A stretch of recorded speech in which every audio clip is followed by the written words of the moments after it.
নারায়ণং নমস্কৃত্য নরং চৈব নরোত্তমং দেবীং সরস্বতীং ব্যাসং ততো জয়মুদীরয়েৎ। মহাভারত আদি পর্ব।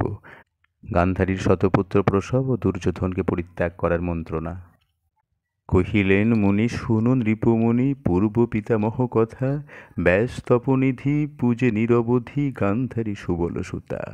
তার সেবা বসে বর দিল ব্যাসে, হইয়া হরষযুত মহাবলবান স্বামীর সমান পাইবে শতেক সুত। পরম হরিষে কতেক দিবসে গর্ভ ধরিল গান্ধারী, 20 মাস যায় প্রসব না হয়, চিত্তে চিন্তিত সুন্দরী।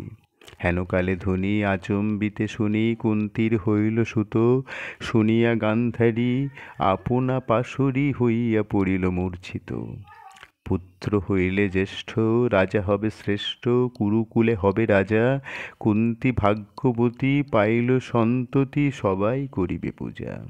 আমি অভাগিনী পরম পাপিনী, কর্মফল আপনার দ্বিবৎসর হইল, কিছু না জন্মিল পরিশ্রম মাত্র সার। প্রসবী যদ্যপি ভাবনা তথাপি সহজে হইবে দাস, হেন অনুমানে দৃঢ় কইল মনে, গর্ভ করিব বিনাশ। গর্ভ সঞ্চার হয়েছে গান্ধারীর, কিন্তু বেশ কিছুদিন চলে গেল।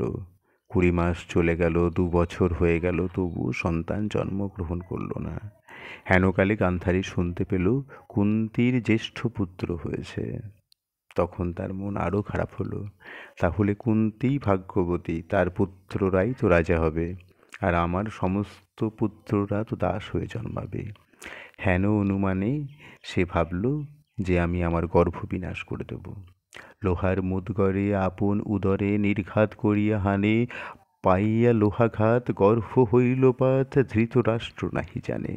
লোহার এক মুদগর নিয়ে নিজের পেটে খুব আঘাত করল, গর্ভপাত হয়ে গেল। নাহি পদমুণ্ড সবে মাংসপিণ্ড, গান্ধারী প্রসব হইল। ডাকাইয়া দাসী চিত্তে ঘৃণাবাসী, ফেলাইতে ইচ্ছা করিল। সমস্ত দাসীদের ডেকে সে মাংসপিণ্ড ফেলে দিতে চাইল। জানিয়া কারণ মুনি দৈপায়ন আসি হইল উপনীত, বলে ক্রোধ করি শুনো গো গান্ধারী, কর্ম কোন বিহিত। এই গান্ধারী, তুমি কেন এই কর্ম করছো?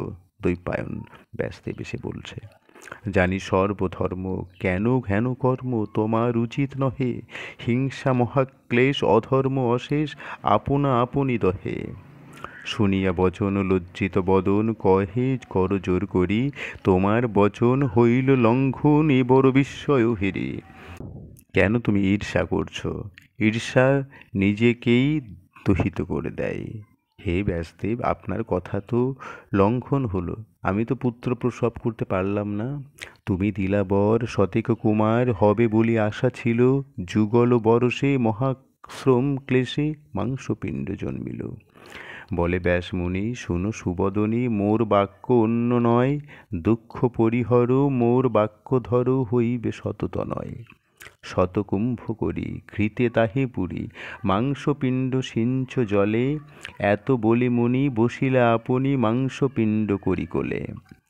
শীতল জলেতে সিঞ্চিতে সিঞ্চিতে যেন বিধি নিয়মিল, এক মাংসপিণ্ড হইল খণ্ড খণ্ড, একাধিক শত হইল।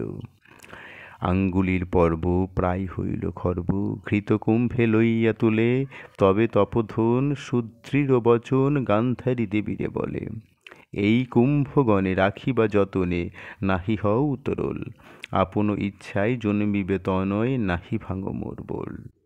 ব্যাসদেব এসছেন, শতকুম্ভ সংগ্রহ করলেন, তাতে ঘৃত পুরে দিলেন, আর ওই মাংসপিণ্ডকে জলের মধ্যে ভিজিয়ে রাখলেন। তারপর ভেজাতে ভেজাতে এক সময় মাংসপিণ্ড একাধিক খণ্ডে বিভক্ত হয়ে গেল। প্রত্যেকটা খণ্ডকে এক একটা কুম্ভের মধ্যে করে রেখে দিল তিনি। গান্ধারীকে বলল, এই প্রত্যেকটা কুম্ভ থেকে এক একটা পুত্র তৈরি হবে, এদেরকে যত্ন করে রাখবা। আপন ইচ্ছায় জন্মিবে তনয়, নাহি ভাঙো মোর বল। এদের থেকে নিজের ইচ্ছায় তনয় জন্মগ্রহণ করবে। এত বলি ঋষি হিমালয়বাসী, গেল হিমালয়ে চলি। তবে কতদিনে হইল দুর্যোধনে, মূর্তিমন্ত যুকুকলি। কিছুদিন পর সেখান থেকে প্রথম পুত্র দুর্যোধনের জন্ম হলো।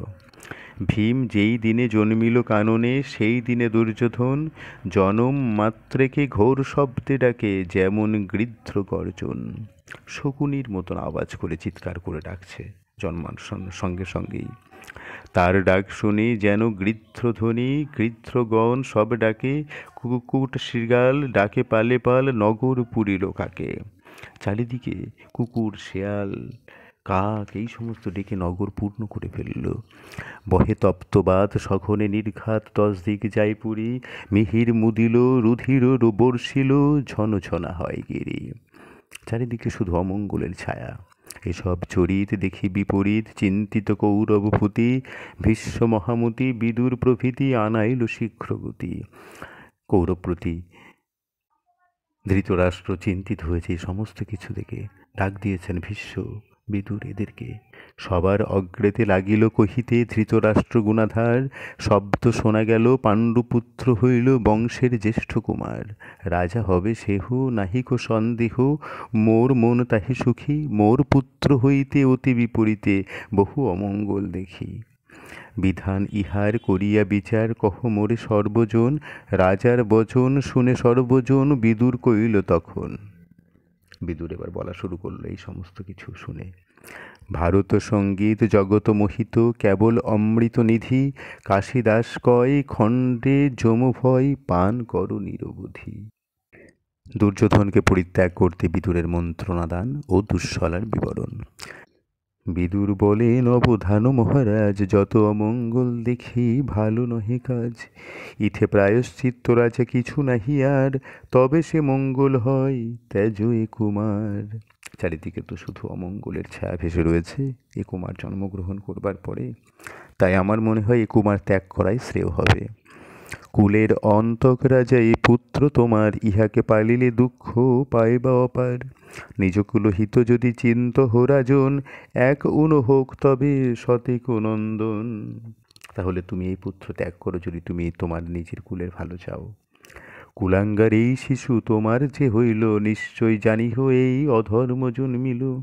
কুলের কারণে রাজা ত্যাজি একজন, কুল ত্যাগ করি রাজা গ্রামেরও কারণ। গ্রাম ত্যাজি শুনো রাজা জনপদ হিতে, পৃথিবীতে ত্যাজি রাজা আপনা রাখিতে। হেন নীতি আছে রাজা কহে পূর্বাপর, জ্যেষ্ঠ পুত্র মারি বংশ রাখো নৃপবর। এতেক বচন যদি বিদুরও বলিল, পুত্র স্নেহে ধৃতরাষ্ট্র শুনি না শুনিল। বারবার বিদুর একই রকমভাবে সে পুত্র ত্যাগ করার কথা বলছে, কিন্তু পুত্র স্নেহে মোহিত ধৃতরাষ্ট্র কোনো কথাই উত্তর দিল না। তবে আর 69 হইল নন্দন, হেন মতে হইল ভাই 100 জন। 100 পুত্র হইল কন্যা এক গণি, শনি মুনিবারে জিজ্ঞাসিল নৃপমুনি। আপনি বলিলা ব্যাসদেবের যে বরে, 100 পুত্র হবে গান্ধারী উদরে। 100 পুত্র হয়েছে এবং 1 কন্যা হয়েছে। তাই রাজা জিজ্ঞেস করল, আপনি তো বলেছিলেন শুধু 100 পুত্রই হবে, অধিক হইল কন্যা কিসের কারণ? ইহার বৃত্তান্ত মোরে কহ তপোধন। মণি বলে, শুনো তত্ত্ব সৃজন্মে জয়, যখন বিভাগ করে ব্যাস মহাশয়।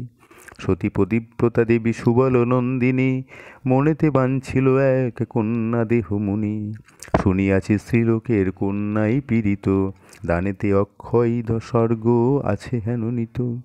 শতপুত্র বর দিল ব্যাস মহামুনি, নাহিক সন্দেহ পুত্র হইবে এখনই। কাইমন বাক্যে যদি আমি হই সতী, পতিব্রতা হই আমি পতি মোর গতি। ব্রাহ্মণের গবি দিয়া থাকি কোটি কোটি, তবে মোর ইথে কন্যা হবে এক গুটি। গান্ধারী বলছে, আমি যদি কোনো পুণ্য অর্জন করে থাকি তাহলে অবশ্যই আমার এক কন্যা হবে এদের মধ্যে। ব্রত তপ করে থাকি গুরুর সেবন, যদি কভু পূজে থাকি দেব দ্বিজগণ। গান্ধারী মানুষ আর বিধির সৃজন, মাংসপিণ্ড ব্যাসদেব করিল সিঞ্চন। 101 ভাগ মাংসপিণ্ড হইল, দেখি মহামুনি ব্যাস গান্ধারীকে কইল।